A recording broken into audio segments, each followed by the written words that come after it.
Edition. What is going on, everybody? We are back in another episode of the Barber Session. We are live. This is a live call-in show. As you can see, you can hit us up.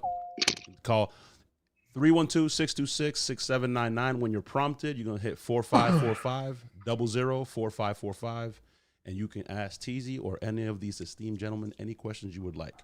I'm your host, Christian Perez, and I'm back with my co-host, Dre. Cut it out, bro. JP, Razor the Great. If you're not following these guys on Instagram, I don't know what to tell you. You should be following them. You gotta be invited to be excited. Exactly. And our special guest, the Barber Teezy. What's good, bro? What's up? Let's go, baby. Yo, Teezy, real quick, before we get into this, bro, I got a question. What's up? Why is your name the Barber Teezy and not like Teezy the Barber? Or Teezy Blends? Teezy or Blends. Teezy Cut It Out. Teezy the blurriest. I don't know. So I guess I should start with where Teezy came from, right? Teezy came from, get into that. Where's that come from? A name in high school. My best friend, there was like a little trend going around where everybody was using their first initial and then like the first like little piece of their last name. So mine was like A-Town. And he was like, man, I'm not calling you that corny shit. I'm gonna call you this. And he was like, I'm gonna call you Teezy. And then like it just stuck. Like there's grown folks that I like knew that I like parents and shit that don't even know my real name is Alex. They still know me as just Teezy. Like there's people that legitimately don't know my actual name. So you grew up in that Weezy era, that little Weezy Teezy. Right. Exactly. That was like 04, 05. Something like that. So so when I started in barber school, I started calling myself Teezy the Barber. And I noticed that there was another barber in Florida with that same Instagram handle and name. So I was like, I want all of my platforms to be the same name so that it's easier to access my brand, and it's all across all platforms is the same, name. So I reached out to him because at the time he wasn't too popping. I don't think he's too popping now still either. But I was like, hey bro, let me buy that name from you. I'll shoot you some money. Big baller. Okay. Change your Instagram name. Let me get that. He said no. So I was like, okay, all right, I'm finna dunk on you. So I switched it from Teezy the Barber to the Barber Teezy, and then now, if you search that, it's all my work. Even Teezy the Barber too, it's all my work. Dang. So I got a question for you, bro. Barber. Is everybody in Portland that aggressive? I thought you guys were pretty chill out there. That's supposed to be mellow. Right. Hey, we're chill until it's time not to be chill. This was before. So I saw Portland after a lot of things got passed that worked in a lot of people's favor. So maybe back then when you was dunking on him, we just passed even more stuff. Portland's was still limited. So people that don't know, what is dunk on? You know what I mean? So we can get like demographically, what is that considered? Like I'm gonna dunk on you. Like I'm gonna just blow you out the water. Like issue on you. Yeah, I'm just gonna. You gotta put me in the lingo. I'm a little I'm just gonna shit on you. Like basically, like I'm gonna take your name and I'm gonna run with it, and people gonna forget about you. All right, we're gonna have to adopt that over here in Florida, man. I'm about to dunk on this dude. I'm gonna posterize you, however you want to call it. Hey, right now Facebook is lit. We got people in here. We got people on YouTube from all over the place. Guys, this is a live call-in show. Our special guest is the Barber Teezy, YouTube content creator. He does vlogs, does haircut tutorials. Call in the show and interact with us. You know what I'm saying, let's get it popping. So let's get into the journey, man. What inspired you to be a barber? What inspired you to cut hair? Was you already doing it in the porch? Before, like middle of early freshman year, something like that. And she basically was like, I can't afford to keep taking you to get your haircut every week. Figure it out. So she bought me a pair of clippers, said figure it out. So I started just taking them to the head, and I messed myself up for a good year and a half. Like, I'm saying, easy year and a half. Like I would rock the ball joints to school and like all that shit. And then I slowly started getting okay at it. And then it was always something I did on the side, like, but I never like promoted it. I would like cut homies if they mentioned it. I can cut hair a little bit, and then I'll cut them up. Never got too good at fades or anything like that. I was good like the all evens with maybe a slight taper. And then fast forward to after barber school, I went the welding route. I was a welder for a long time, and got injured doing that, and then something like sparked. I looked it up on YouTube or pun something. intended. Barbering. No pun intended, right? No pun intended. Right. Something where you want. Right. So I like looked up barbering one day on YouTube, and I went down this rabbit hole, and I had like discovered like the Scorum barbers and this dude named Shane Nesbitt. And like there was a whole like plethora of YouTube like barbering content at the time. Like it wasn't like tutorials so much, but like more like short films and stuff like that. And it grabbed a hold of me, and I was like, I want to do this. And everybody around me was like, where did this come from out of nowhere? And then I was like, look, this is what I'm gonna do. And I'm the type of person, when I say I'm gonna do something, I go like full out, like I go full obsession. So you totally disregarded welding and then just went full hard. So I got hurt. I got carpal tunnel from welding, so I can't weld anymore. And so I was kind of in the limbo stage of like looking for a new career path.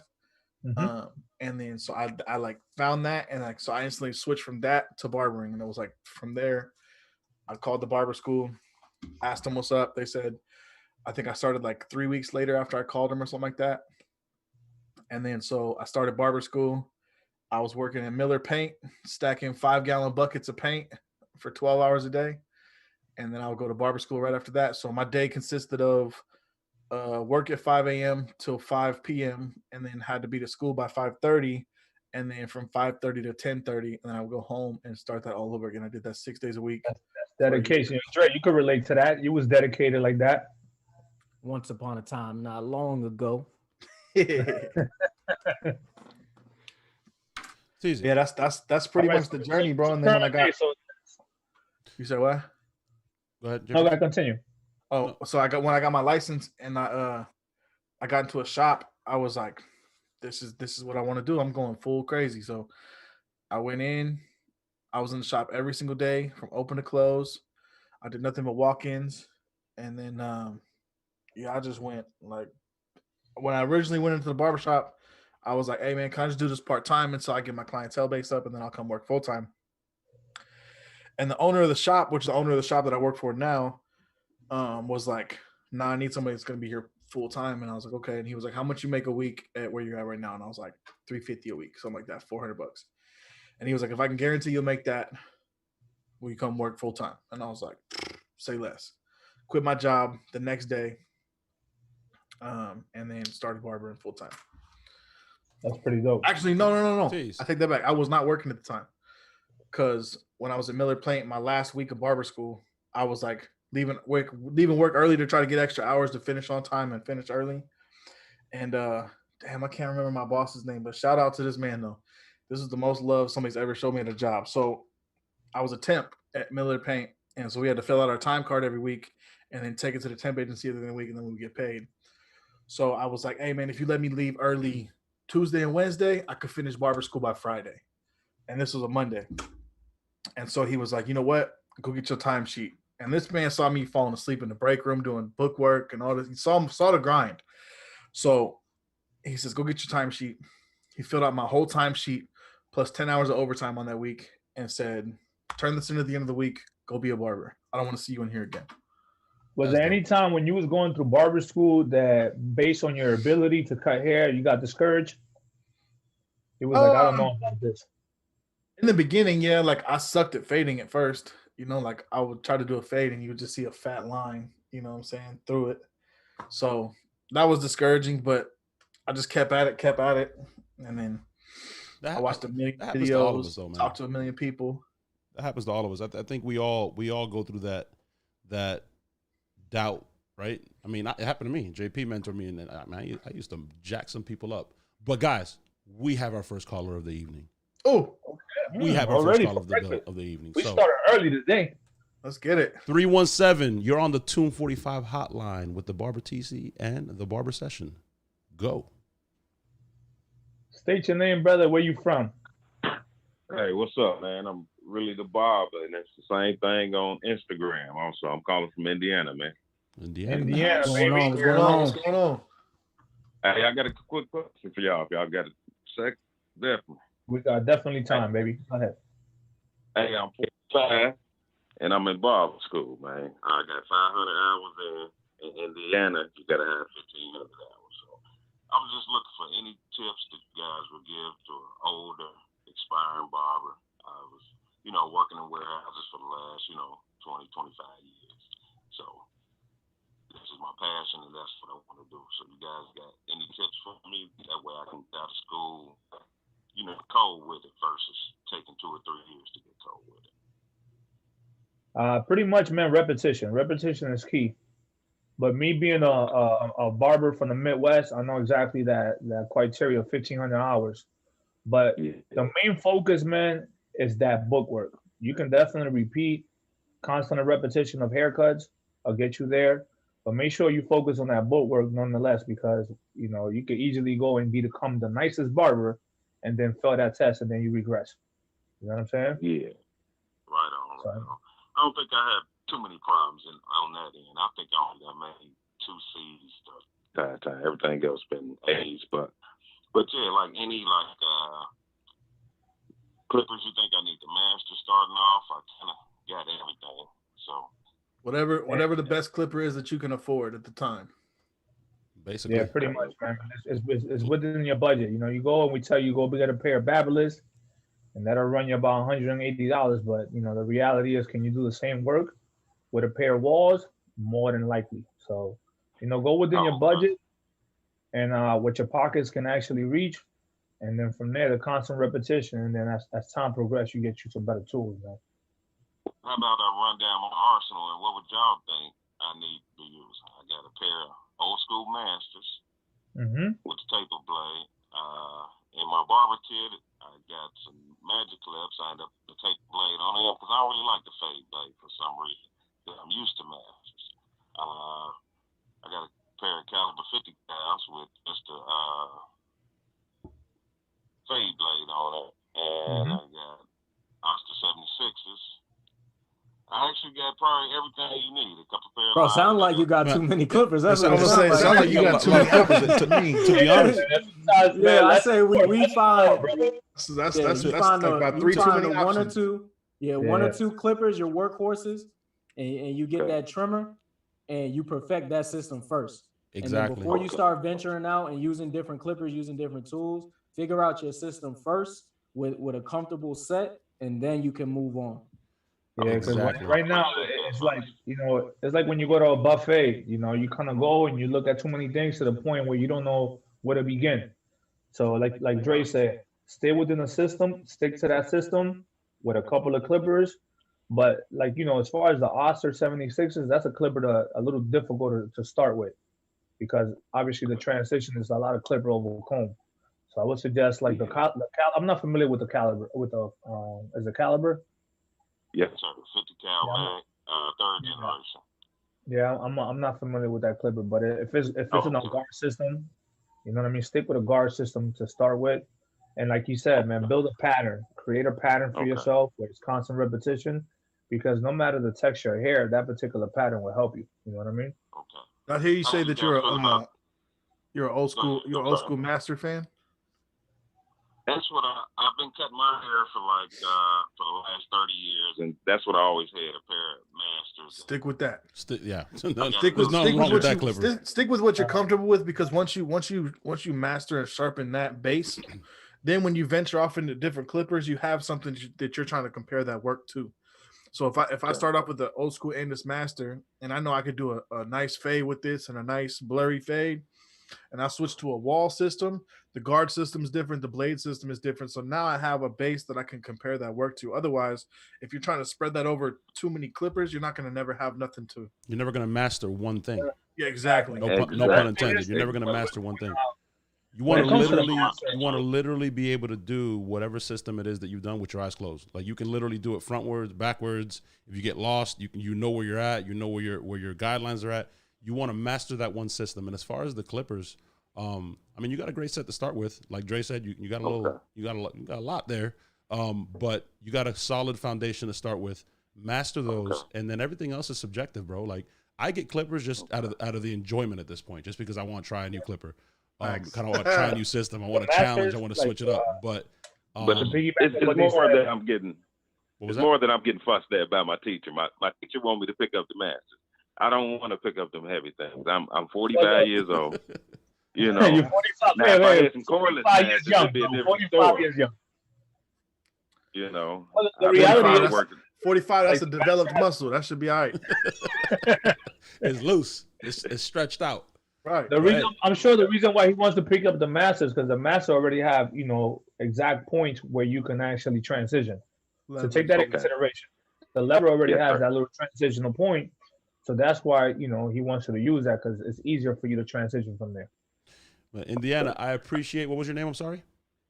Willie. Really the barber. Really. Instagram the same. I appreciate you calling people in. You're 45 years old, baby. You're 45 years young. All right.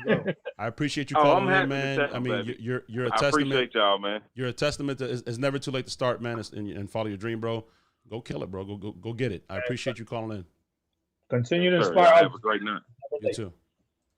Hey guys, so you saw Really was able to call in. You guys can call in too. You can ask any questions for Teezy or anybody on the panel here. 45 years old and starting freshman. That's admirable, man. The number's 312-626-6799, and when you're prompted, you're gonna hit 4545 004545.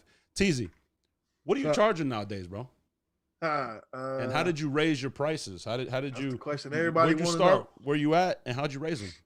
Right in his pockets, bro. Right in there, bro. I mean, the people want to know. We want to help these young barbers learn how to get from point A to point B, or we don't hide any nuggets on here. We don't hide any nuggets. Hit my Cash App.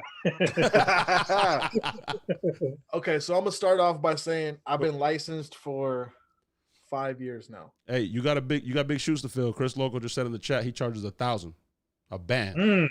See, the thing about Loco is I taught Loco how to charge that much. Oh, he taught Loco how to charge that much. All right, hey, man, everybody who knows Loco you ain't gonna make him look broke. Ever. Facts. Okay, so when I came out of barber school, I was doing $10 and $15 haircuts. Now I'm currently charging $40 and $45 haircuts. How did you raise them? Dre, why you look like that? Why you look like that? So my average ticket right now. He said, "I'm charging 40 and 45." My average ticket right now is like 50 right now. How did you get to that though? What was? So I started off. I went to 25 after like a year and a half, maybe. I went to 25, and I went to 25 because I had switched to appointments at that point, and so. I felt like if I'm at the point where I need to switch to appointments, it's time for me to raise my price also. So I went to 25. That was a pretty respectable number. It wasn't too crazy in the neighborhood. I wasn't going to do nothing, to affect my business at that point. And then fast forward another year, I think. And I took a class, a dude named Leche Styles. I think you guys would know who that is. Leche. Anybody know who that is? So he's out of LA. He's a dope like barber stylist. He's kind of along the lines of like Taylor Fade and stuff like that. So I took his class and I showed him my work and we were like just chopping it up. And he was like, "How much you charge?" And I said 25. He said, "You need to be charging 45." And I was like, "Nah, not me." And he was like, "Shake my hand right now and tell me after today your haircuts are now $40 and $45." And I was like, "Fuck it, let's get it." Because at this point, I'm booked open to close for a month straight at a time. I'm booked a month out. So I have like clientele base where I'm like, okay, I'm at the point right now, I need to be able to get new clientele. So if I raise my prices this high, I'm going to scare a lot of people away, which is what I was trying to do. So I went to 40 and 45 in like a week span. I told everybody I was going up and I got busier.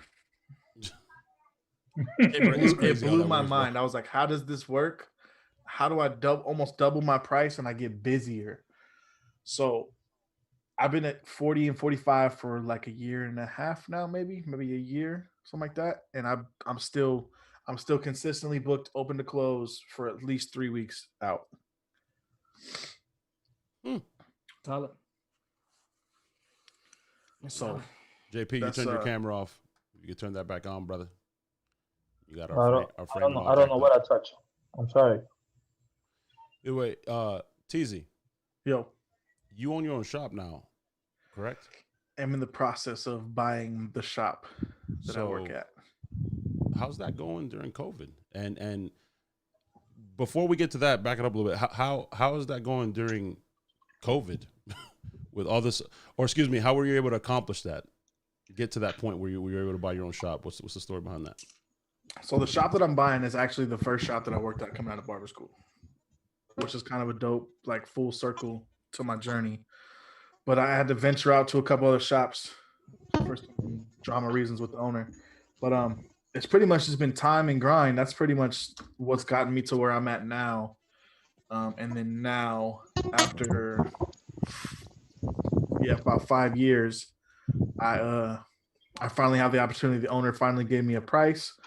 So those that watch my YouTube channel, they know I'm on the they know I'm on the hunt. He's trying to sell the barbershop by the first of the year, and it's pretty much if I don't have 10 grand by the first of the year, I don't have a barbershop to buy. So I'm on the hunt for 10 grand by the first of the year. By the first of the year, say I come up with 10 grand, that'll be Teezy's barbershop. So that's the hustle and bustle I've been putting in work. Over COVID, we shut down. Then when they shut us down, we actually moved the shop to a different shop in the same plaza. It's like a little bit bigger. It's like 100 square feet bigger, but it's laid out better. And we remodeled the whole shop: new flooring, new carpet, new hardwood, brand new lighting in the whole shop, painted the whole shop, brand new TV, the works. So that's essentially that's what I'm paying the owner back for is the remodel cost. Gotcha. But over COVID, we kind of shut down and we knocked all that out in like a month and a half, maybe. And so since we've been back open, it's been old dudes are slacking on business, like they're hurting. And me and the barber that I brought in are both killing us too. They're asking in the chat, what is your YouTube? It is search the Barber Teezy on YouTube. Teezy, speaking of YouTube, what motivated you to start a YouTube channel? Like, what's the story behind the YouTube channel? What were you trying to get accomplished with that? And I've noticed lately you've been doing a lot more vlogs and a little less tutorials. What's the shift? So when I get back to when I first got into barbering, there was a series of barbering videos that I watched called The Barber Life, and it was just they were following like their day-to-day, cover the shop and all that stuff. And I noticed there wasn't a whole lot of like content on YouTube of like daily barber videos, like daily vlogging barber videos. And I started off doing tutorials with vlogs mixed in here and there, but I quickly learned, paying attention to my comment section and my analytics and stuff like that my vlogs do better than my tutorials most of the time. I think I'm more of an entertainer and a little less of an educator, but I have a little bit of education in me also. So I think they like to see the day-to-day mixed in with the haircuts. And then my tutorials I've kind of backed off on just because I feel like I got too cocky too quick. And so I had to take a step back from me trying to be something I wasn't at the time. I got humbled real fast on YouTube. And so I've been kind of trying to ease back into those, and those will get back jumping soon. But for now, it's mostly vlogs, and I'm uploading almost every day, pretty much every day. I missed a couple of days here and there, but it's every day now. Dre, I'm doing some stuff on the fly here. If you could take over, my brother. There we go. Good. Yep. Okay, we got JP back in the building, ladies and gentlemen. All right. Sorry Welcome back, about JP. that little technical difficulty. What did I just say? But yeah, so the motivation behind the channel was just I wanted to create entertaining content of like the day-to-day barber life that I feel like a lot of people miss out on by not, having that content available.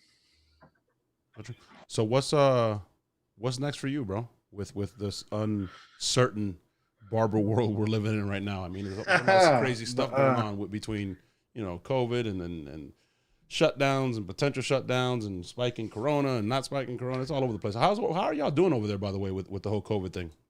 Right now we are on a 2-week pause. of all social gatherings, and then if the numbers don't drop in the next 2 weeks, they're gonna shut us down again. So, huh? What is your work schedule then? My work schedule is right now Tuesday through Saturday. Tuesday through Friday, I'm there 10 a.m. to 7, and then Saturdays I'm there 10 a.m. to 4. Let me ask you this, because I saw this on your Instagram. You have a lot of diversity as far as your clientele. Yeah. As a white barber, with all due respect, right? Do people like look at you and be like, "Oh, this dude can't take care of my hair"? How was it like that journey? Okay, so when I left, and how'd you get over that hurdle? Because that happens all the time. Before you answer that, Teezy, we get that all the time. We get the phone calls, and they drive me crazy. And hey, can y'all cut black hair? Can you cut Spanish hair? I'm like, is it hair? I still get that. We still get that, bro. Walk by. It's 2021. We still get that. They'll see me cutting somebody in the chair, and they'll peek in. Hey, bro, you cut black hair? Yeah, definitely. So it's a hit and miss. Sometimes I get it, like when like somebody comes in the shop and they see like my demeanor and like how I dress and stuff like that.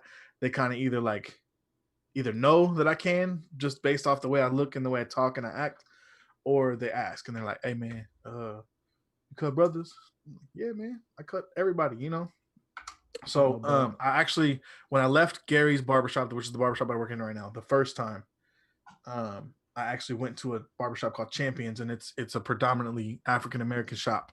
I was the only white barber in the building. So, and the funniest part is that I was cutting all the barbers in the shop.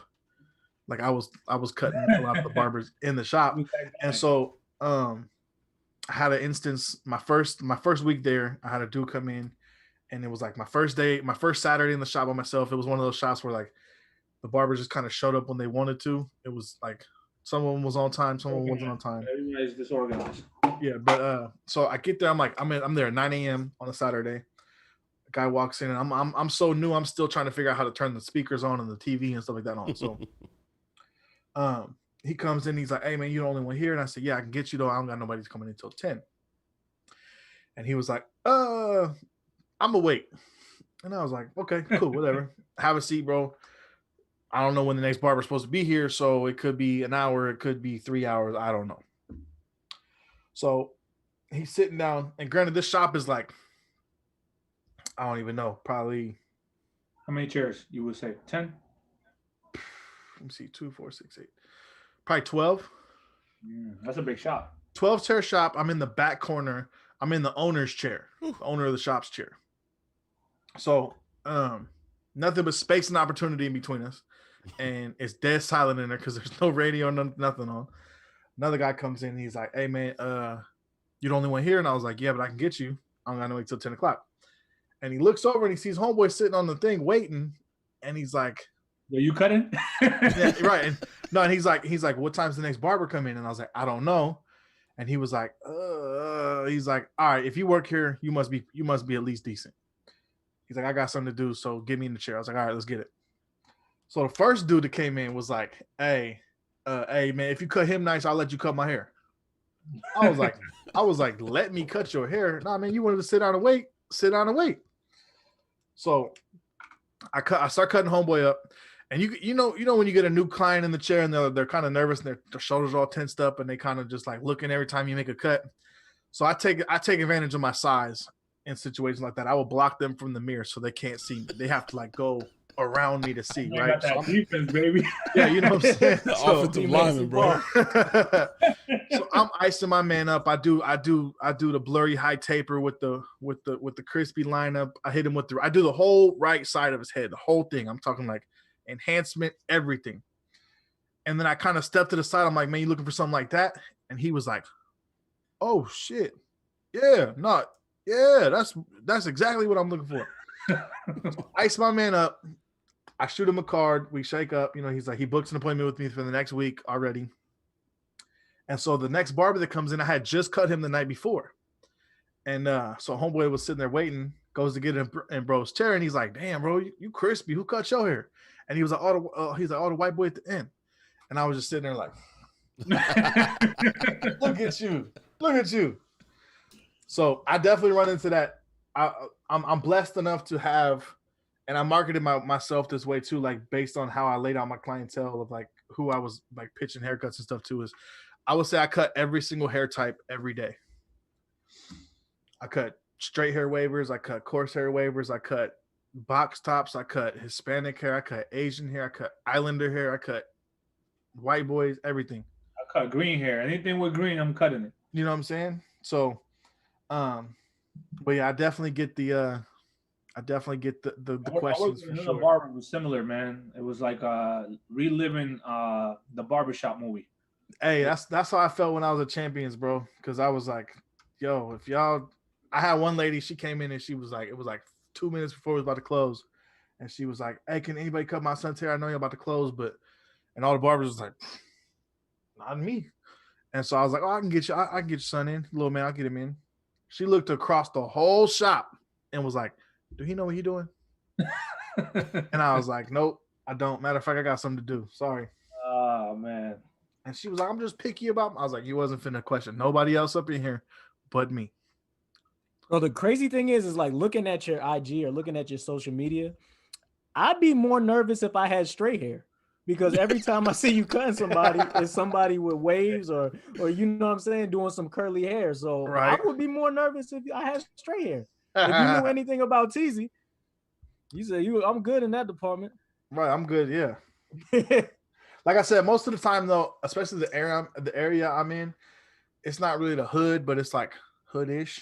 You know what I'm saying? So, and I work, especially before I brought Freddie on.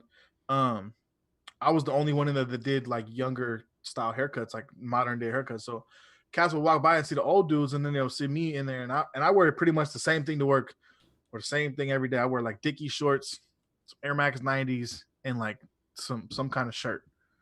And so they'll look in and be like, you're not your average white boy. What's up, man? You cut black hair? And I'm like, yeah. Oh man, yeah. That's pretty dope, man. Diversity, and obviously. So now, are you looking to stay there? You said, right, regarding as far as purchasing the shop. Yeah. Right? So my goal is to purchase the shop. Kind of let the old dudes transition out. They probably only got another year, so. And there's from a business aspect, there's safe money. They got their clientele established, all the old dudes. They charge their little $10, $12 haircuts. I know I can count on them to be there from open to close. That's all they know. I'm not going to get a ton of money from them, but it's going to be enough to be consistent to where, like, I know right now with me and my other barber, we pay all my overhead plus like $200 profit every month. So having those other 3 old barbers in there is just bonus, just bonus money. So, that is kind of my way of like thanking them for like easing me into the business, So, because when I came into the shop, they threw everything that was under 75 years old into my chair. They were like, "Oh, you want to fade? Talk to the first chair right there." So they kind of helped perpetuate my clientele a little bit. As far as your barber school that you went to, do you go back at all and reach out and help groom some of the upcoming barbers? I just went back Friday and taught a class. That's pretty dope. This last Friday I went and taught a little 2-hour class. Covered some fading techniques and all that stuff. Let me see. I think I got the picture up in here right now of the cut that I did. I'm gonna go ahead and bring in another caller in if you guys are cool with that. Yeah, definitely. Yeah, go ahead. Did that one for the class. Oh, that's a blurry. Okay. Keeping the C cup dark. I get clowned for that, bro. Everybody clowns me at the shop. Like everybody gets a dark C cup. I don't care, bro. I don't care.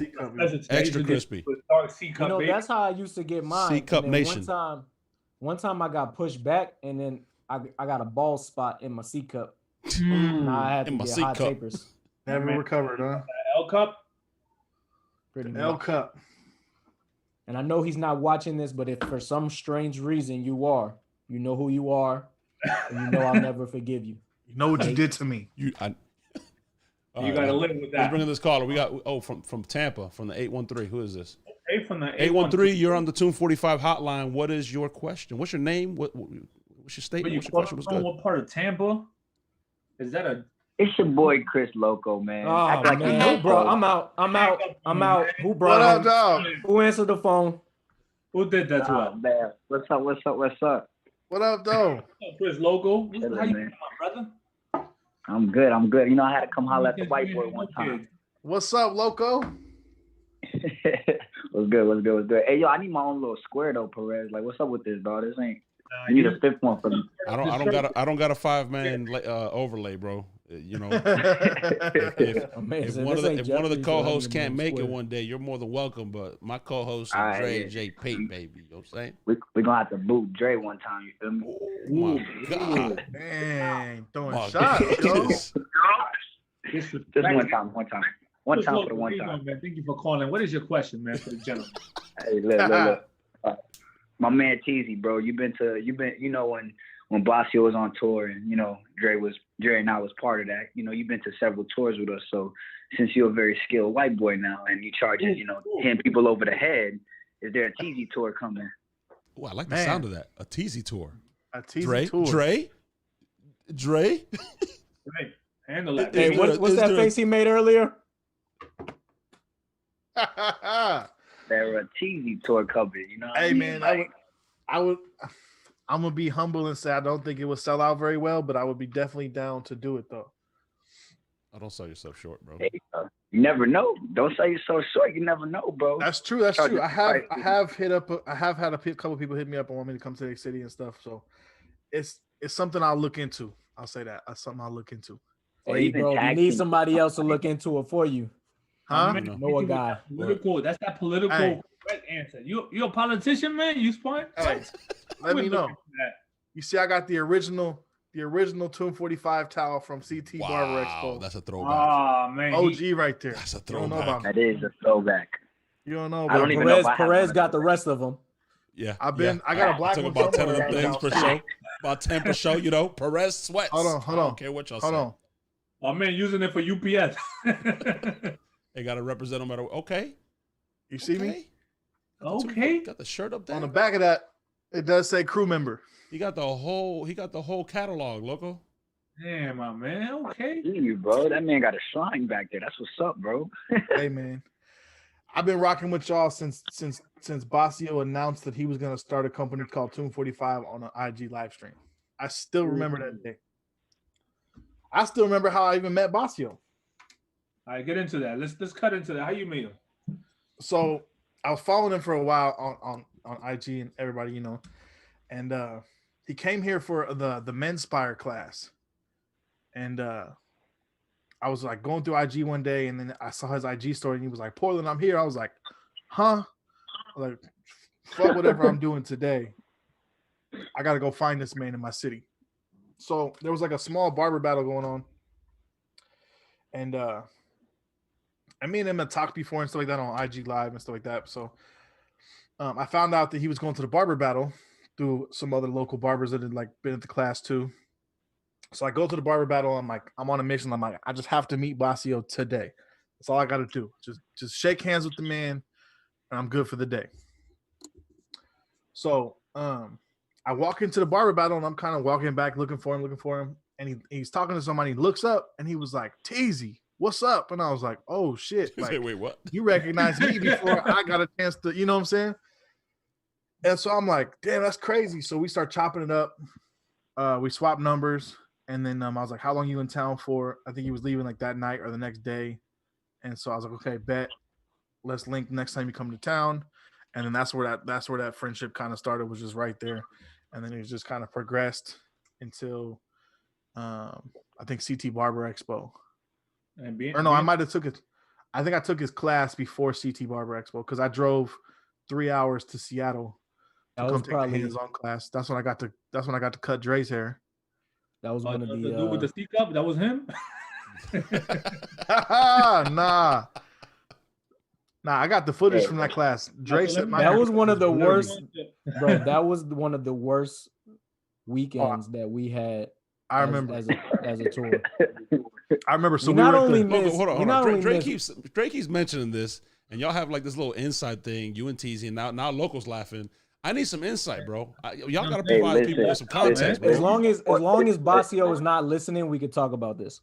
Bazio It's a sensitive subject. Bazio, listen, Portland. He's always Portland might be Teezy city, but Vegas is really his city, dog. Oh man. Oh, Vegas. You see how they try to derail us, Perez from it. He tried to change the subject on us. All right. I'll get into it. So where were we at before? We had a class in Cali. I think it was San Francisco or Oakland or something like that. It was San Fran. San Francisco, all right? So our schedule usually goes leave Saturday, show up Saturday night, do a class in one city, leave right after the class or early in the morning, and then do another class the next day. So Sunday, Monday, 12 hours straight, and we're finding flights with either late night or early morning. We missed the flight to go to Cali. Oh, that's when me and Fonz was there. So we had to rebook the whole trip, right? Same day flights. At this point, we're going out there for free, right? Yeah. So to make matters even worse, wow. Sunday night. I'm already upset. Sunday night after the class in San Francisco, I think, bro, Loco, was this a class where we were outside looking for homeless people for models? Yes, I was gonna say. Yes. This story is getting even crazier. Oh, wait, bro. So hold on. We're gonna take a moment here in San Francisco, right? So we get to San Francisco. Basio has like 11 people in his class in this small barbershop. What's the name of it? Bro, dope shop, dope barbers. Right, bro, it was hella small. I think it's Cut Right Barbershop, right? Right, yes. And right by the airport. So we have like 11 people in this class, and we didn't have no models. So it's like 30 minutes before the hands-on section, and me and Loco are like, come on. We didn't have no chairs, bro. Oh, we didn't even have chairs for the barbers to cut on. What? This is the same weekend. This is getting crazy now that we're talking. The grind is real. And this is serious stuff, bro. So listen, me and Loco in the beginning, we're like, bro, there's not enough chairs in this barbershop. There's like 6 chairs in the barbershop. We got 11 people. 11 people can't cut in 6 chairs. It just doesn't work. 6, 11, it just doesn't go together, right? So we're like, yo, what are we gonna do? So, go to Staples. I'm a little bit of a hood rat sometimes. So I'm like, Loco, let's go to Walmart. Let's go to Walmart and buy some chairs. And then when we're done, we'll just return them. So we'll just use them and then bring them back. Just using people for their stuff. So we go to the store, Walmart, Office Depot, whatever. We get the chairs. We set them up. Boom. So then once we get the chairs, we say $200 for nobody to go in the chair. There's nobody. $200 for the chairs. We don't have nobody to go in the chairs that we just bought that we're gonna return. So at Walmart, you went and got that too, bro. So the barbershop is on this main strip, right? I said, Local, we're gonna have to go find some people. Stop it. No, bro. We were outside, went to the gas station, asked everybody at the gas station. They're like, no. And I'm like, Local. Wait, hold up. Listen. The way that the tour usually works is we all go to lunch and they question Dre, they question me, they question Basio, and it's like this kumbaya moment where they get to really know Tomb 45, right? We tell Basio, because Basio's thinking he got models, right? And if you ever worked with Basio, Basio has high expectations of you. So we tell Basio, don't worry, we good. So Basio's sitting there like, all right, we good. I'm going to go to lunch. We're like, yeah, B, but you're going to have to go to lunch by yourself because we got to figure out a couple more things real quick. He's like, all right, the stress, the pressure. So send them deep on the run. Mind you, we're already going out there for free. So now we spent $200. So we had to make sure we got these chairs returned and we got models all at the same time. So we missed our lunch. Go ahead, Dre, pick up. So at this point, we're standing outside, me and Loco, known collectively as the Droco Show, just in case you guys didn't know. The Droco Show. Dre and Loco. And in order for the Droco Show to go on, we gotta find the W, right? Like, we gotta find the W. Why you gotta do that? Why you gotta do that? Why you gotta do that? Why you gotta do that? I got the Bugs flag right behind me. Why you gotta do that? Look what Teezy did. Why you gotta do that? Hey, Teezy, man. Hey, I don't need any of that energy in this room, bro. I already went through this. I already went through my therapy session on my Buccaneer podcast. Bro, real quick. Need this. Real quick, before we finish this story, this is right? Bill Belichick. We're on to Carolina. Hold on. Before we finish the story about San Francisco and Seattle, bro, how much worse was it that it was pouring raining all day? Oh, bro, I literally woke up and I'm like, bro, I hope Perez is okay because it was raining. It was so damn gloomy, and I'm like, bro, you talking about the day after? Yeah, the day after the game. Yesterday morning. Let me paint a picture for you of the day of. We live in a COVID world. This was my first time stepping into my home stadium all year. Oh, you went to the game? I got club seats. It was all that was available. And you got hit with a club. And I got hit over the head from jump. He got hit with a Don't put on a Saints jersey, bro. Come on. Teezy. Oh, man. All right, now he's taking it too far. All right, so no, anyways, that's all back good. to San Francisco. Listen. Back to Barber. He's taking it back. Y'all. Hey, I'm gonna say this and keep going with your story. People don't care about this stuff. Sorry, but it's like a barbershop. We talk sports too. So say this. We'll see you in the playoffs. Francisco, we're gonna see you again. We end up having to find a couple homeless people or less fortunate people who really needed haircuts, and we got it done. So fast forward. We convinced the grandma in the mall to let us cut her grandson. Oh my goodness, bro. You got a strong memory, bro. That was wild. Bro, we left the strip and went to the mall and we're walking up to random people in the mall, bro. We grabbed this lady, I was like, Grandma, your kid need a cut. Bro, the Droko team is crazy, bro. Now that I think about it, record the behind the scenes, some stuff like that gotta be recorded. Bro, was in there though. So listen, Loco and Fonz, they parted ways. They weren't gonna come with us to Seattle. Those of you guys who know, San Francisco and Oakland are pretty close. So we were kind of cheap at the time, and we're like, bro, we could save a little money. We just leave out of Oakland instead of San Francisco. You know what I'm saying? We're gonna make it work, right? It was the power of broke. Spend the least amount of money as possible, especially because we already lost the flight. Max budget. So we get to the hotel. Mind you, bro, this weekend is the nuttiest weekend of all time. We request an Uber in San Francisco. The guy comes to pick us up, looks at us, and gets back in the car and leaves. Black Lives Matter, bro. So, Amen.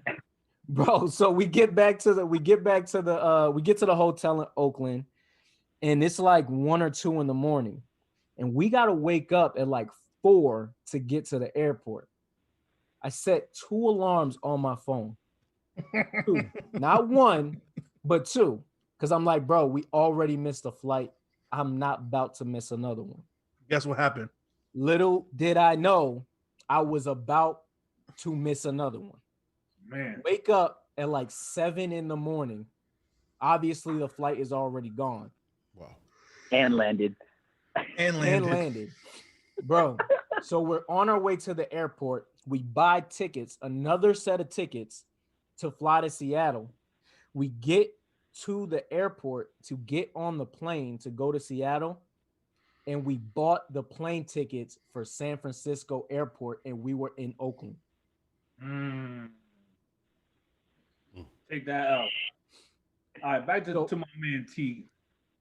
Wait, he said we bought the flights. Well, I did. Well, actually, no. Actually, I didn't buy those flights. So, yeah. So I had to pick them up from the airport in Seattle. Oof. Or did I pick up just Basio? Ouch. Yeah, you just picked up Basio because I got there later. That's right. There's only one seat on the plane of the next flight. The next flight. Oh my God.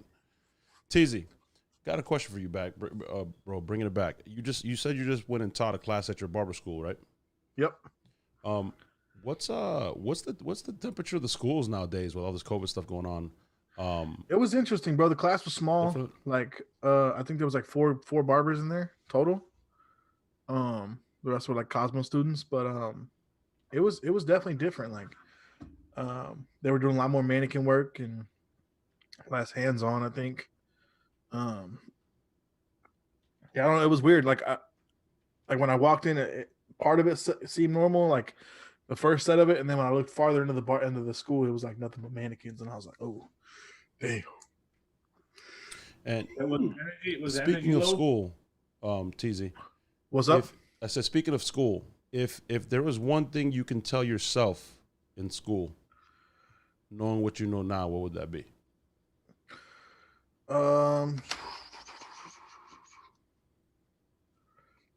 Don't take all the flat irons. They used to give me so many damn flat irons in school because I was good at them. So, and I never refused them. If I could go back now, I would have refused them all. And went and got homeless people off the street to give haircuts to. Get more reps and Instead more of doing haircuts. flat irons. Less flat irons, more haircuts. Less flat irons, more haircuts. Yo, what are the barber battles like in your area or shows in your area? Because I know like last week in Florida or 2 weeks ago, there was a crazy barber battle in Orlando. It was like COVID didn't even exist. And then there's one this weekend in Tampa. So what? We only have one. We only have one every year, and it's Hey, the chat is lit, and Desmond says to tell you what's up with the prelude. What's up, Desmond? I can see the chat right now. I just opened it up. Desmond, you don't want no smoke with the prelude, bro. I mean, with the Audi. Hey, Columbia's in the house. What's good? Oh, okay. As far as the barber scene up here, like as far as shows and stuff, we do a lot of we did before COVID. We did a lot of hair jams up here. what's the difference? Huh? What's the difference? So we have one main hair show here, and that's the Hair Gods Battle. Shout out Mike Cage for the Hair Gods, the PDX Hair Gods Battle. That's our main show that we have here in Portland, and then a lot of the local barbershop owners and barbers will get together for hair jams, which will be just a bunch of barbers in the same barbershop, cutting hair, listening to music, drinking, having a good time, swapping ideas, shooting videos, shooting content. It's just a really good like networking, like if you could picture like a house party, but with barbers and we're cutting hair and just kicking it. That's pretty much what they are. Yo, Perez, I want to throw one. I want to do that. They're probably like the most fun you'll ever have in like I want to do that. a small barber environment. In COVID? Crazy. Go ahead. If I'm forget about staying behind the plexiglass, bro. you can actually add to the barber culture in Portland that is not happening now, what would you add to it? I love that question, JP. That's a good question. What's the culture like now? What would you add to it in Portland? In Portland, less hate, man. Less drama, less hate. We still got a lot of the I'm better than this person and this person ain't me and all that kind of stuff. I would like to see our barber community come together and focus more on education and helping each other grow as a whole, as our industry in our neighborhoods, rather than being like I get a lot of hate in Portland for using enhancements, even though I know the other barbers are using enhancements also. So I'm just like, how y'all gonna hate on me for that? Also like just educating each other on services and things like that, because I think I'm, if not the expensive, I'm more of one of the most expensive in the city, I think.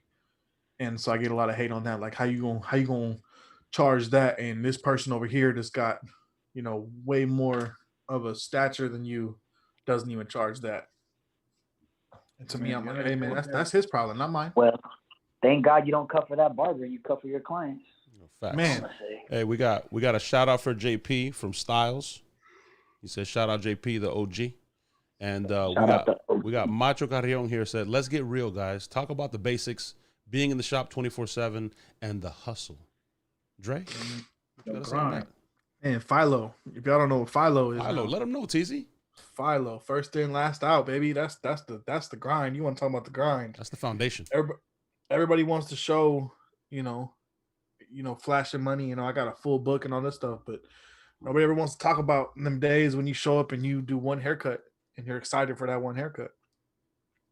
We've all had days like that when we first started. When we went in, it's like, oh, I did one haircut today. Tomorrow I'm gonna try to do 2. And then the next day it's 3.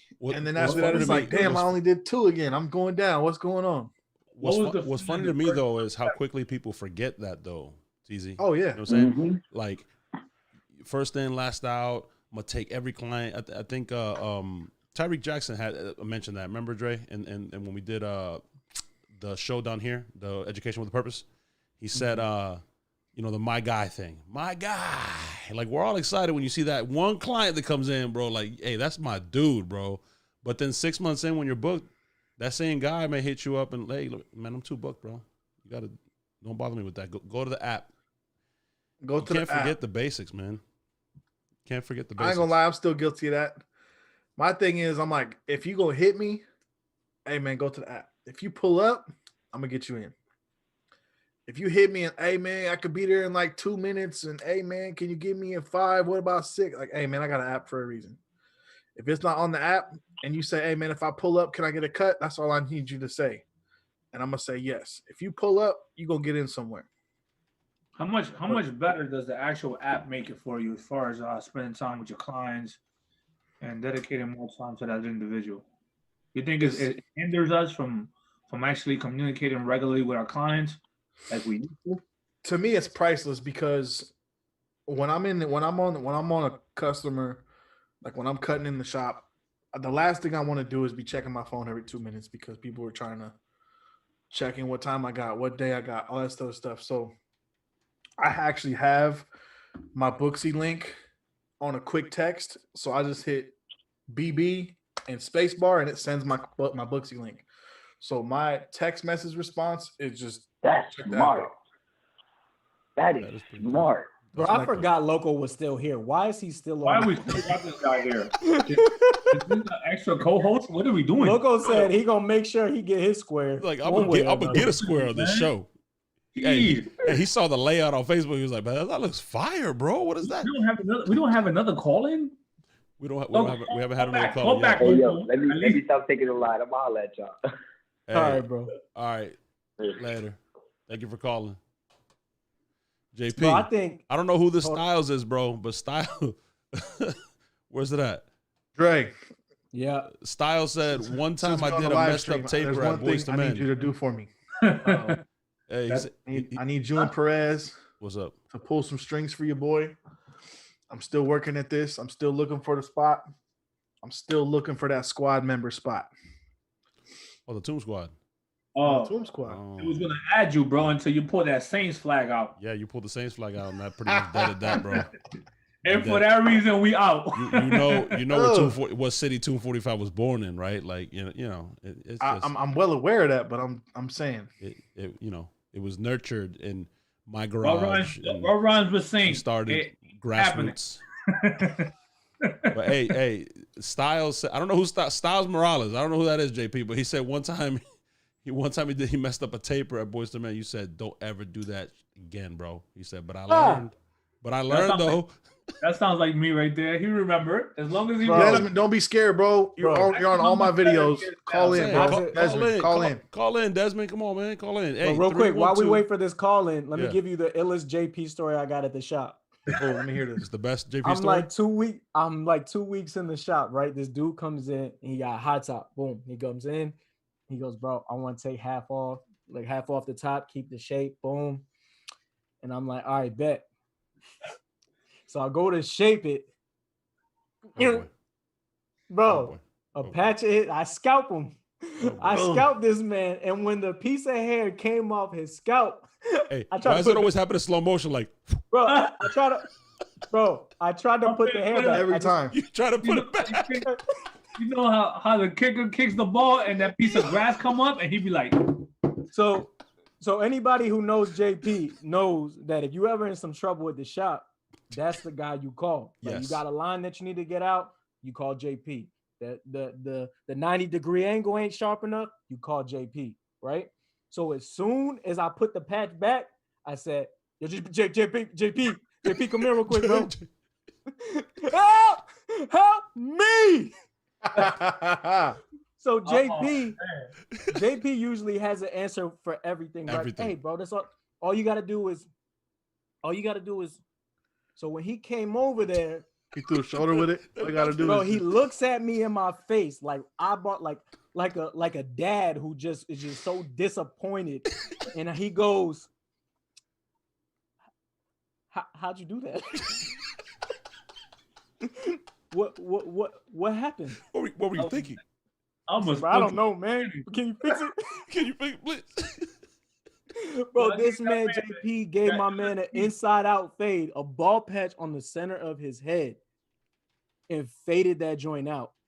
And you couldn't even tell you couldn't tell it was a ball spot up there, bro. As long as nobody's taller than him, he's straight. And for that reason alone, if JP ever needed some alcohol, if he ever needed to borrow some cool care, some razors, shit, if he ever even needed to use my clippers, just here, bro. Hey, somebody asked in the chat, what is your favorite? What are our favorite trimmers? We'll let Teezy start. Favorite trimmers. I'm not answering that until Desmond calls in. Oh, you ain't gonna let Desmond call? Desmond, you better call, bro. He ain't gonna answer it. Better call in. Okay, so my favorite trimmers, is definitely those Babylon skeletons. Those reign supreme. I'm not gonna lie, bro. I don't even think there's no other trimmer to talk about. I can't. I'm pretty much on the same page. I'm pretty much on the same page. Right now? Huh? What was that? What is your current arsenal right now? Current lineup right now. Laying on top of my 245 power mat plug is my Andis Masters, cordless Andis Masters, my Wall Seniors that I just got that new eco battery for plug, and then my Skeleton FXs, and then my Bronze Series 9s, and I got a pair of the cordless Andis T outliners just to kind of touch up something. They're set a little.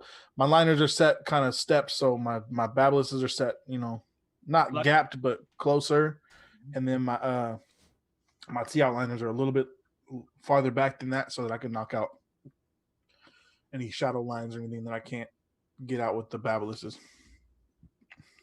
All right, let me ask you this question: as an established barber in Portland, right? Is it important to you to cater to celebrities? No. Your career. Nope. I intentionally don't cut a lot of celebrities. What is your reason behind it? I feel like it doesn't do you any justice as a barber. Like, it's good for clout and good for like ego and bragging rights, but as far as like establishment in your community and as a barber, I don't think it plays an important role. To me, my celebrities are the high school basketball kids that come in, and I get them in, I curse them out, and they go put up, however many points in the game, and they feel right, and they, are in my community. I'm not worried about, celebrities, because I'm only going to cut them occasionally. I've cut, I think the only two celebrities that I've cut was, I cut Chris Brown and Usher's choreographer. And that was cool, but I didn't take no selfies. I didn't put it on my story. I didn't do none of that. All I got was their phone number for a connect as like, hey, I could hit you if I need something. Other than that, I've never been, too big on the celebrity aspect of it. There's barbers in Portland that cut a lot of celebrities. They cut a lot of the Blazers and stuff like that. There's actually one of the top barbers, and he probably ain't even watching this, so I'm not even worried about it. One of the top barbers that cuts most of the Blazers isn't even licensed. Wow. So. Wow. Somebody, Bosio said right here, JP cuts a lot of celebrities, and he does, but you would never know it. A lot of these barbers, man. See, that's tight to me. Like, if you cut celebrities and you don't boast or brag about it, I love that. You don't post it. He don't brag about it. You wouldn't even know, bro. When barbers used to come work for us at the shop that Dre worked at, and Dre can attest to this, I mean, players would just show up. It was, what the, for real? He just, hey, leave him alone, first and foremost. Secondly, he's just a customer like everybody else. Leave him alone. See, that's tight to me. That's tight to me. When you can remain down to earth and humble about it, but it kills it when you get some of these young guys that get the opportunity and then it goes straight to their head, and as soon as they get done with the haircut, they change their Instagram bio to celebrity barber. Yeah, and then the crazy thing regarding that is, like, at times you get individuals that cut a person one time. Exactly. They assume the title, I'm a celebrity barber. You be like, hey, Styles coming through with stories and stories and stories, man. He said he took one of your celebrity clients' kids, man. He got so nervous he dropped his trimmers and broke them. Oh, damn! I remember that. Damn, I do remember that. Actually, it was Dot. Remember Dot, Big Dot? He said it was Gary Chef. I just didn't want to mention the name, but he said it was Gary Sheffield. It was Gary Sheffield. Yeah, that was crazy, man. See, now we name dropping. You wouldn't even know, bro, but he cut Gary Sheffield, bro, Hall of Famer. Bro, I don't know if y'all saw my Oh, remember when you cut him? I'm going, bro. What? Hold on. Before I cut him, I used to be a manager at Champs, and he came in to buy his son some basketball shoes, and I asked this man for his ID.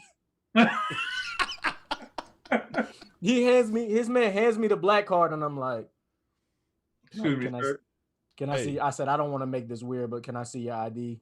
It's better than what I did, bro. I mean, I don't know too many people in here that follow baseball, but the other day I was delivering a package at UPS, and you know the Rays just played the Yankees in the AL East Championship before the actual World Series. We gotta relax. We gotta relax. I deliver a package, bro, and I'm like, dude, you look familiar, bro. He's like, yeah, I play professional baseball. Hey, do you mind helping me pick up this box real quick and just put it inside my house? I'm like, yeah, no problem. So I grab the box. I'm like, hey, you been watching the World Series, bro? He's like, you been watching the World Series? He's like, no. Like, just flat, like, serious, no. Hey, bring it. I was like, wait. I was like, all right, well, he deserved that. I was like, all right, well, the Rays got kind of beat up. He's like, man, I don't want to talk about it, bro. I haven't watched since we got eliminated. Oh, okay. It still hasn't crossed my mind. I pick up the second box, bro. I see the Yankee uniform. I'm like, oh, okay. He's like, he was second baseman for the Yankees. Anyways, Alex said in the chat, and I think this is, it goes without saying. Everybody knows this, but people forget this, man. A good barber takes care of people. It's customers first, man. Right. It ain't the clout on Instagram. It ain't the blurriest fade. It's not, I do the best enhancements, and then, the service goes out the window, or you're not punctual, or you're cursing, or you playing, bad music in the shop. It's a complete package, man. And honestly, 100%. In the beginning, I wasn't that great. Bazzi will tell you, I got away with a lot of, customer service, personality, making my clients laugh, making them feel good. I kind of faked it till I made it, bro. Real talk. I gave him a B- haircut, but A grade service. And I built my clientele like that, bro. I didn't really, honestly, I didn't really feel comfortable. Like I had really caught my stride until a year of owning my first barbershop with Bazio. And that's because I was forced to. That barbershop is a volume shop. Dre will tell you, JP will tell you, that shop, I mean, you will trip over yourself and on accident do 20 haircuts a day without even trying. So you have to. So when the buck is on me and I'm the owner and I'm looking at the waiting area, Teezy, I'm like, yo, I can't let these people leave. My speed got better. I repetition without even thinking about it. But that's when I caught the stride. But I built my whole clientele and I opened my first shop just off of freaking service. That's great. That's like segue of that question. My brother, when you first cut 12 people, 15 people, what was that day like for you, T? I was the man. You couldn't tell me nothing. Your body feel? We had we had a barber. My man he wanted to take like 2 days off after that. Oh, bro. Yeah, I was definitely. I don't know. It's tough for me though because I went from in really quick, Teezy, and you can answer, but I'm gonna let him in because he's been waiting for a while. He can listen to you answer live, right? Yeah, that's cool. It's cool. It was kind of 804. You're on the 245 hotline. Hold on, Teezy's gonna answer a question really quick, and then you can state your name, where you're calling from, and what your question, your statement is. So the first time I cut that 12 to 15 heads in a day, I was sore. I ain't gonna lie, I was sore. My shoulders and up here was a little stiff. But as far as like the knees and the back, though, you got to think when I was in barber school, I was stacking 4 or 5 gallon buckets on top of each other, full of paint, and running them across the warehouse on a dolly. So my legs and everything, that was cool. But them shoulders, cutting from here, oh yeah, this was hurting. Like Mayweather with the shoulder roll. Yeah, with the shoulder roll. Yeah, I'm at the house doing workouts. That's like something that barbers don't take in consideration. They get excited, they cut 3, then they be like, "Yo, I cut 5." But when you cut like over 10, and you got one of them holidays where a lot of kids coming in, and man, that body feels different. I did one Christmas Eve. I did 36 cuts in one day. 36 cuts in one day. I was dead. I can't do all that. Hey, caller, you muted yourself. You gotta unmute yourself. Unmute yourself, my brother. Bro, I've seen barbers freaking take a knee at that shop that I'm talking about. Like straight up, like take a knee. Like, yo, I'm tapping out. I'm done. Man from Virginia, 804 from Virginia. Lock in. Let's go, baby. You muted yourself. 804. You gotta unmute. What's going on, caller? What's up? Who is you? Richmond, Virginia. State your gangster. We gotta take another caller. You gotta unmute, brother. Can't hear you. Hello. Let's take another caller. We don't have anybody pending. So try to call back, bro. Try to call back. Maybe you don't know how to unmute yourself. Try to call back. What was your clipper game like when you first got out? What was the first clipper you purchased after you got that nice wage? You was like, I'm about to get these. The Magic Clips. That was the transition. That's when you went wireless on them. That was when I went cordless, and that was when they first dropped too. I got those, and then I got those, and then I got the fast feeds too. The slow feeds. The slow feeds. No such thing as a fast feed. Slow feed. Yeah, you gotta relax. I know that's one of your clippers, JP.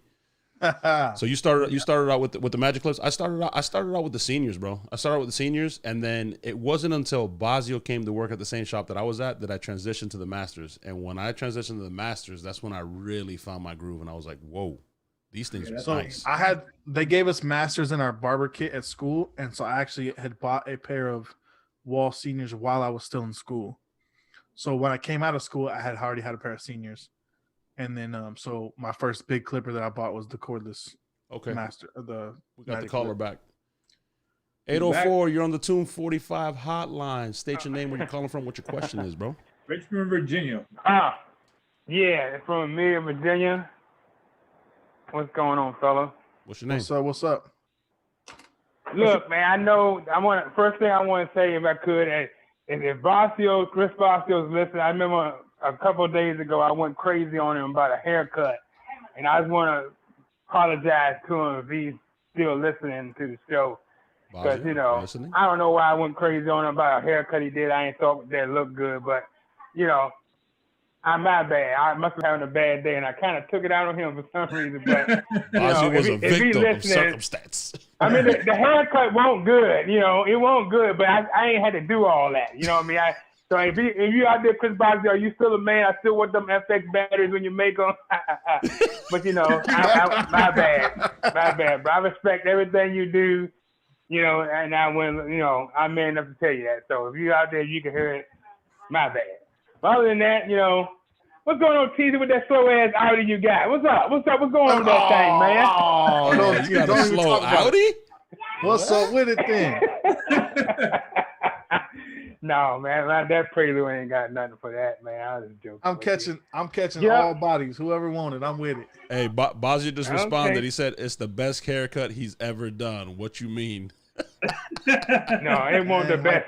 He's saying that as a joke. It wasn't the best cut hair he ever done. Hey, Basio, call in, bro. Call in, Basio. Call in, bro. Yeah, let's talk about Basio. Call in, Basio. He got to be telling a joke when he said that, because ain't no way. I done seen way better haircuts than that. He said, no, I'm not. From Florida. He's serious. This is the best call we've had. Oh, for real? Oh, damn. Well, tell him don't call in then. I'm dead. But what haircut was it? I want to see it. What haircut was it? It was some little foreign dude.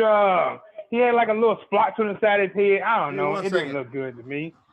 All right. But what do you think? What do you think it lacked? What could have been better, in your opinion? I don't know.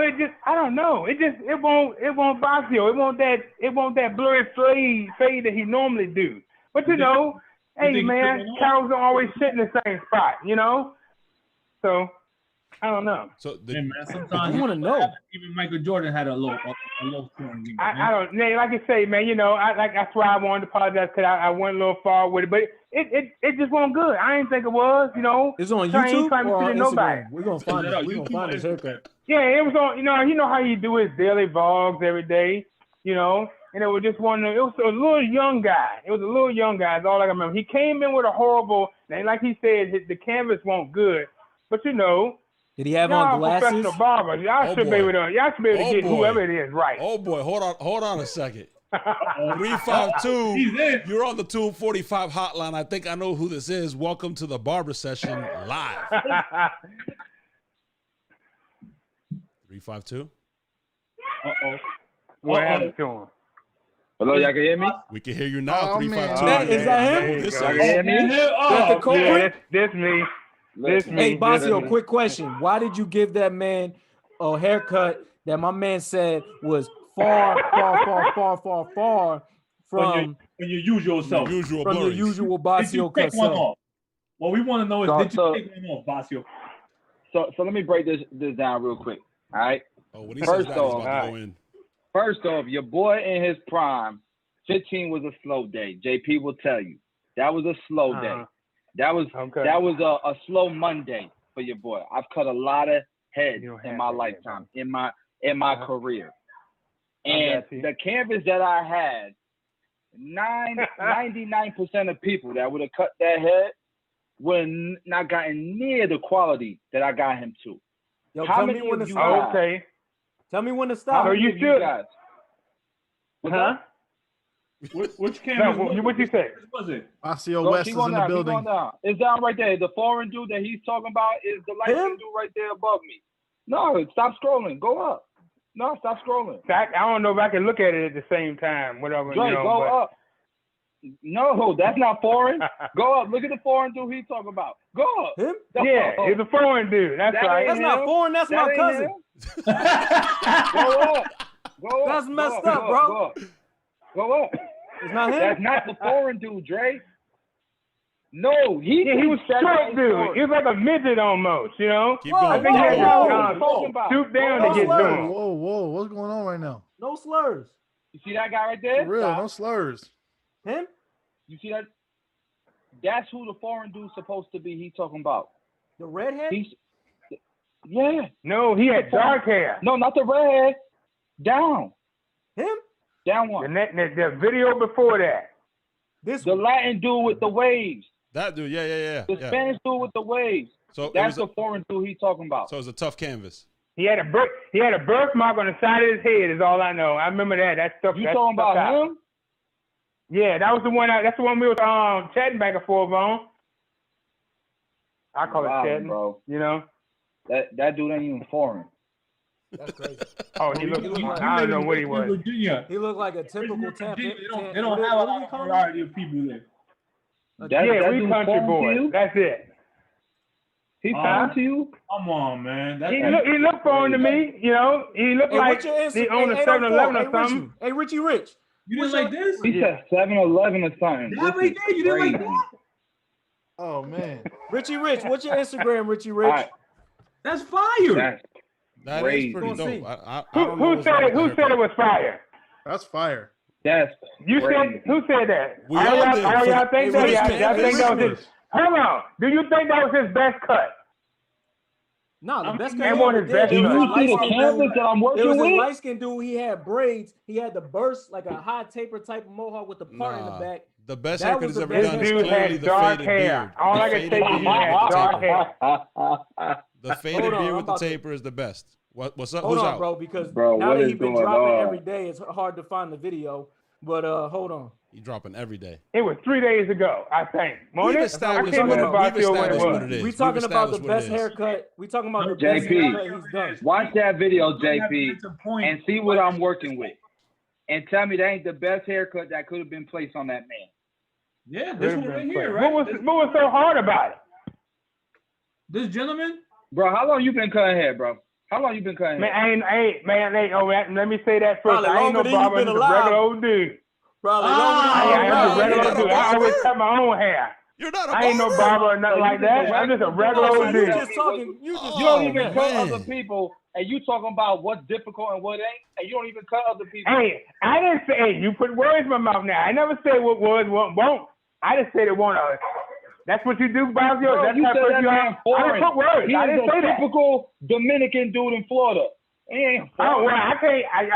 Hey, just like black folks, I guess they all look alike. You know, because I couldn't tell no difference. Come on. You know. All right, we getting off topic here now. Yeah, we get way up. We're getting way off topic. Hey, Teezy don't want no hey, but I ain't putting no words in nobody's mouth. I keep it. What you want from me, buddy?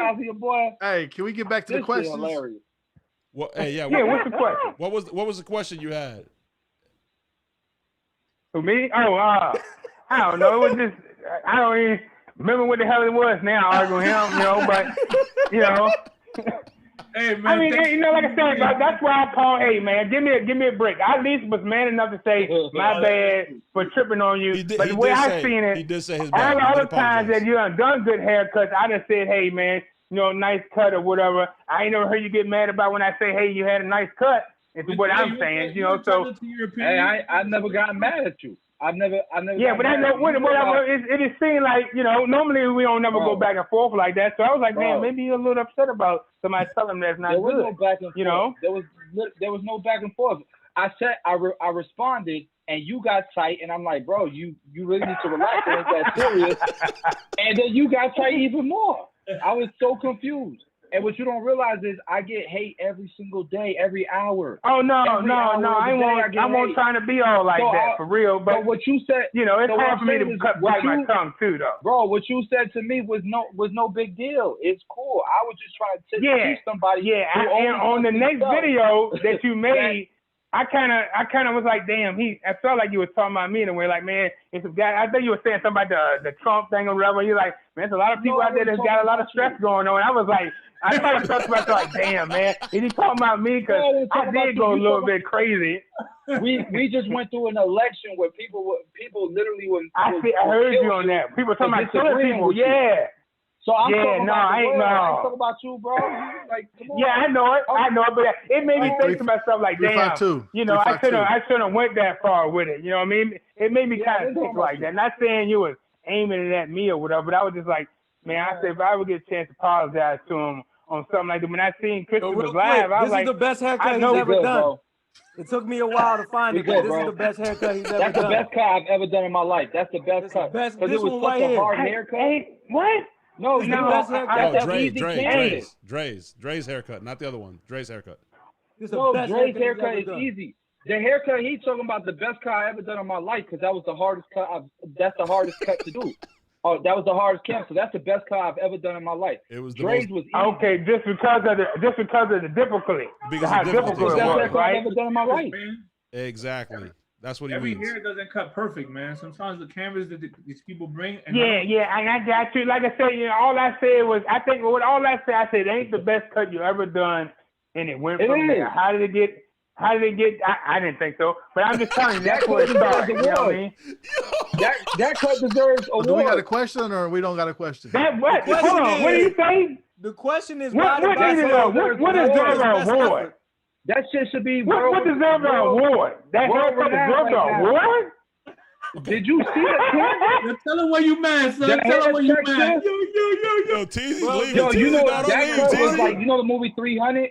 You know the movie 300 where there was only 300 people going up against a whole damn. Yeah, I remember that. That's a classic. That's a classic. Felt like. Yeah. That felt like. Oh, it was only 300 of me going up against the whole world. It's good. And I dominated. Because now I understand where you're coming from. No, you didn't. 804. Yeah, I got you. 804.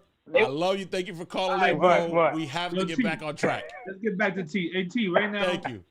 Hey, 352. Did you call in with a question? Yeah, 352. Bazio, did you call in with a question for Teezy? Because that was the most entertaining thing of the night, guys. Come on, don't cut me off like that. Come on. All I'm saying is it wasn't the prettiest W, but it was a strong W. My man said, all right, I'm out.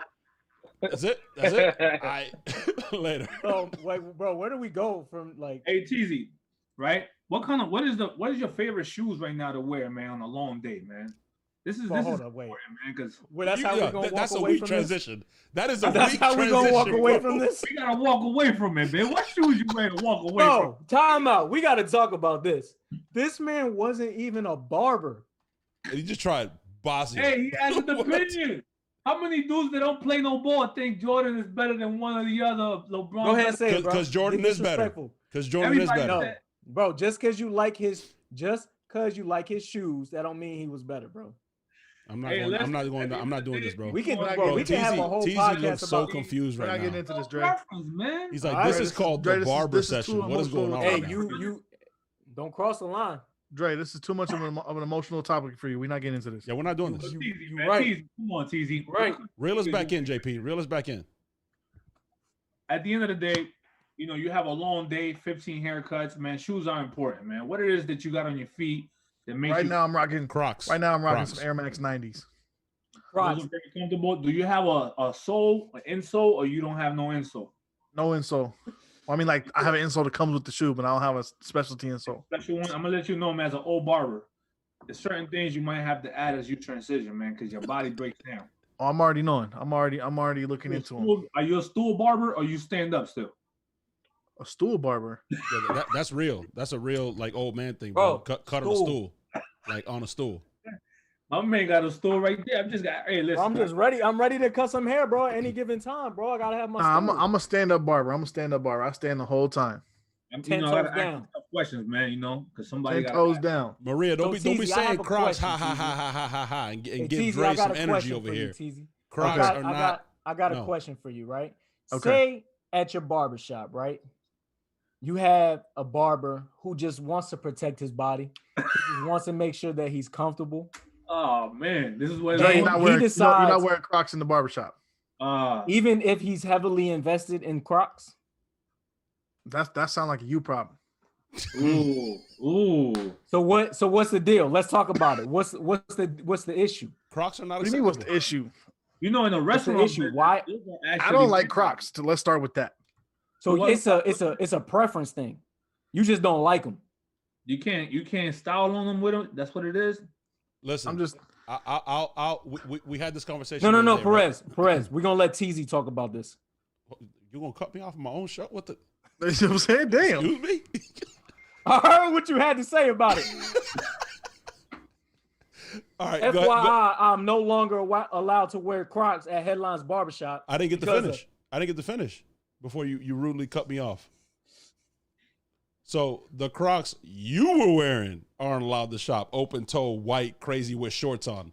Black Crocs, closed toed with some jeans, acceptable. I'm okay with that. That's all I needed. So you can't wear the open toes. You can't get the Jay-Z, the open toes. Nah, bro. Hey, bro, this conversation is good, bro. I'm cool with it, and it's recorded too. And guess what? Perez, I promise you. Guess what? I just ordered yesterday. A pair of closed-toed, black, size 11 Crocky Dockies waiting for you. You get ridiculous. That Black Friday deal?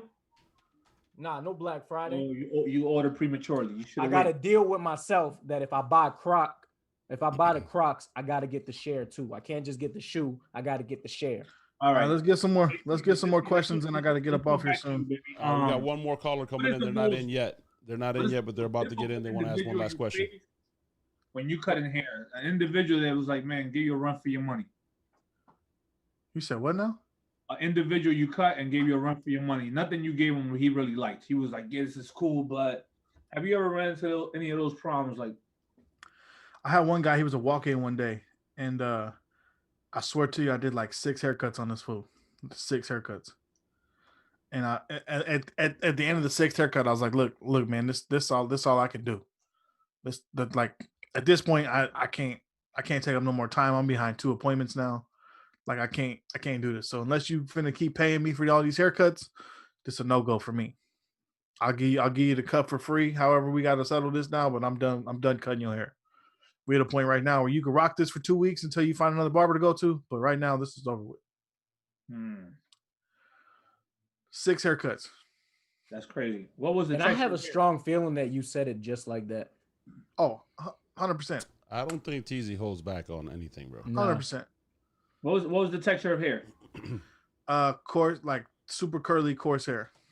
Okay, hold on. We got a caller. We got a caller. You want to finish, JP? You want to finish your question? Oh, I'm on that. You on? All right. Let's bring in the caller. We got 210. 210, you're on the Tune 45 hotline. State your name, where you're calling from, what your question or your statement is. What's good? What's good? It's your boy Matt Gifted Hands in the building. What up, y'all? Matt Gifted. What up, Matt? Gifted. What up? What up? I got a question for Teezy. What's up? What's your opinion on carrying guns in a barbershop? Come on, man. I already made the video on this.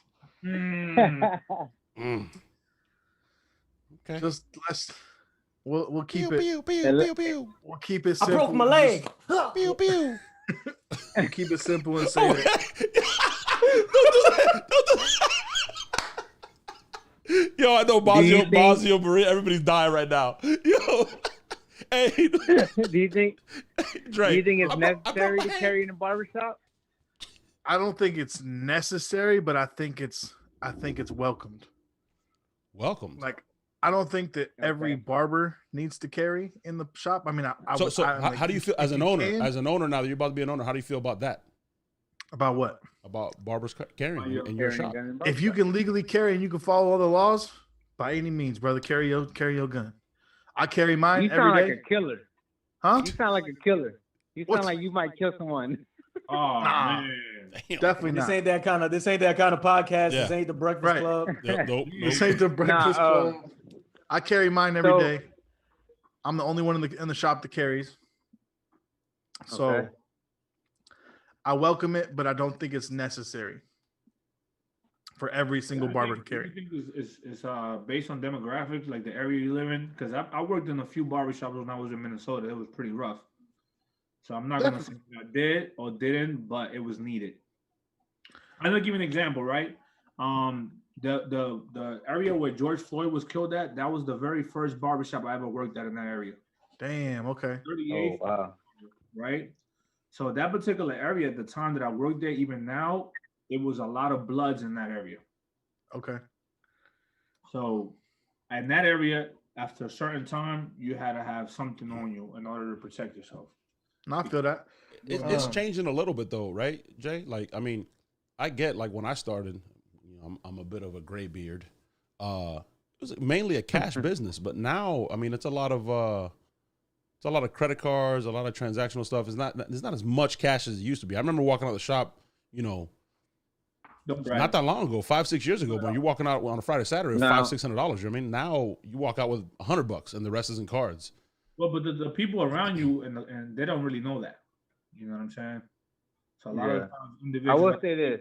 I don't think I would necessarily carry. I mean, obviously, someone can come in and rob the barbershop, but I don't think that's happening too much. I'm more so thinking about, bro, you see more of, the barber gave a client a bad haircut. He came back and shot the dude. Like, you see more of that than just robbing. Then don't give bad haircuts. I'm not saying that's don't more give bad happen, haircuts. and I'm not saying I'm gonna give it bad. Oh, but he wanted it like that. Yeah, I mean, I don't think there's. I feel like that. I feel like that comes down to. I just think it's I feel like that comes down to de-escalation training, though. Well, I don't think there's such thing as a bad haircut. I think there's a bad opinion. I think like what I preach when I go to the when I was just at the barber school and I was talking to them, one of the things that I try to preach to new guys coming out of the shop is understanding how to talk down a bad haircut experience. You got to be able to learn how to de-escalate a situation when you just put a patch on somebody's head or they don't like the haircut. You got to learn how to de-escalate that situation before, and that comes down to not only safety, that comes down to customer service. If I can de-escalate that situation and lock you in as a client and let you understand that, hey, this was a mistake, and I want to welcome you back to my business, that's doable if you approach it the right way. So the barber. I feel like in the instances that they go that happens, it's a lot of back and forth because the barber is gonna be like, "Oh, I ain't mess you up," and the client is like, "Yes." I always tell people perception is reality, right? So if Teezy thinks I'm the coolest person in the world, but Perez thinks I'm an a-hole, then I'm an a-hole to Perez. Right. So if the client don't like their haircut, both of those realities can exist at the same time. Exactly, bro. So if the client doesn't like the haircut, that's their reality. And you, as a service professional, you have to cater to that. Correct. Bro, Bazio just said in the chat right now, Matt, what you did to me 6 years ago, you should be ashamed of yourself what you did to Perez, man. Damn. He took this beard down to here, bro. JP, he gave me the fat chin strap, bro. I don't know what it was. I remember that. I didn't want to bring that up, but I remember that. The past is in the past. It's in the past. Hey, Matt's coming on the show. Matt's coming on the show next week, so we're gonna have some fun with that stuff. Matt, thank you for calling in, bro. Appreciate you. We got another caller. We should save the picture till next week. We should save the picture till next week. Evidence. What's funny is I think. Whoa, don't spill. Next week. Hold on. I think what's funny is on that exact picture, JP commented. Not everything. Whoa, no! Don't spill it. We want to talk about those things. Those are important. You're doing too much. Those are important. That you're doing too much. Those are nuggets for the next show, bro. See, Matt, you're doing too much. That's why you got to carry your much. Matt, thank you for calling in, bro. All love. Thank you. All right, fellas. I hate to wrap it up. There's one more. There's one more for you, brother. I've been waiting a long time for you. One more. Last one, baby. It's for one you. more. 406. You're on the Barber Session Tune 45 hotline. What is good? You gotta turn us down in the background.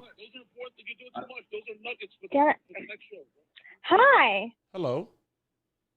A young lady. It's Maria. It's Maria. What? What up, Maria? Hi. I had a joke for Dre that I couldn't not say. Who's there? Okay, Dre, you ready for this? Uh-oh. What did the Crocs say to the shoelace? You tripping. Oh. That's how we're gonna end. That's how we're gonna end the show. Get him, Maria. That's how we're gonna end the show. Get him, Maria. Excited to be invited. Get him, Maria. Maria, tell everybody how to follow you on IG. I'm out. What? Tell everybody how to follow you on IG. He left the chat. Oh man. He messed up the framing. Left. He messed up the framing. Maria, tell everybody how to follow you on IG, and I appreciate you calling in.